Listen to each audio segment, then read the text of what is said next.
आज तक लोग मुझे हीरो की राधा के नाम से याद करते हैं।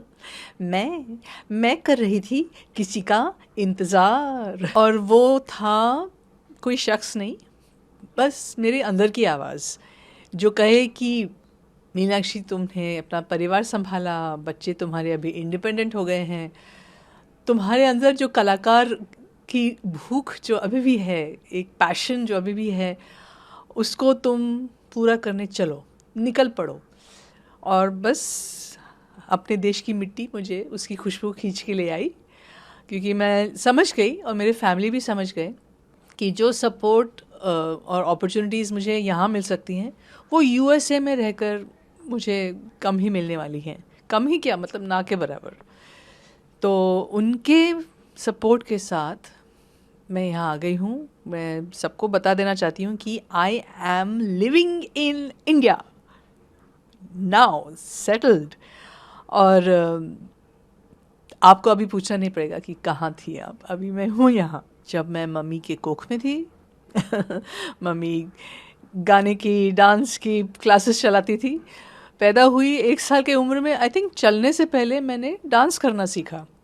तो उस किस्म की ट्रेनिंग जो मुझे म्यूज़िक, डांस और एक्टिंग में घर में मिलती रही, मैंने उसको स्कूल में एक्सप्लोर किया, टैलेंट कॉम्पिटिशन्स में अवार्ड्स जीते।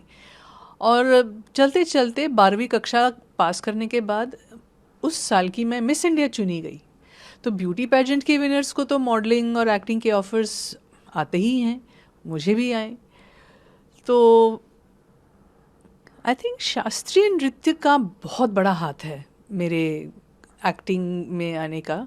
जो एक मुझे अपॉर्चुनिटीज़ इसलिए मिले क्योंकि लोग समझ गए कि अगर वैजयंती माला, पद्मिनी, रागिनी ऐसे एक्ट्रेसेस इतनी अच्छे डांसर हैं, वो इतनी बढ़िया एक्टर्स बन गई, तो ये लड़की भी शायद वैसे ही बन के दिखाएगी। देखिए, बातों से बात निकलती है। मनोज कुमार जी ने मुझे इंट्रोड्यूस किया और सुभाष जी उनके बहुत बड़े फ़ैन, उनके बहुत बड़े फॉलोअर हैं। और उन्होंने रिक्वेस्ट की, मेरे रशेस देखे मेरी पहली फिल्म पेंटर बाबू के, 2-3 गाने, कुछ सीन, और उन्होंने निर्णय ले लिया कि हीरो की राधा ये लड़की ही बनेगी। और मनोज जी बहुत खुश थे, क्योंकि वो तो यही चाहते थे कि जिस लड़की को उन्होंने इंट्रोड्यूस किया उसको इतना अच्छा सेकंड फिल्म मिले। और वो सेकंड फिल्म तो ऐसी चल पड़ी, ऐसी सफलता उसने प्राप्त की कि आज तक लोग मुझे हीरो की राधा के नाम से याद करते हैं। कोई अगर मुझे फिल्म लेकर, मेरे लिए लेकर आता है आज मेरे पास, मैं चाहूँगी कि वो सोचे कि मैं एक कलाकार हूँ और I want to surprise, I want to reinvent. जो पात्र है, पात्र प्रधान जो कहानियाँ हैं, वो ज़्यादा इम्पॉर्टेंट है।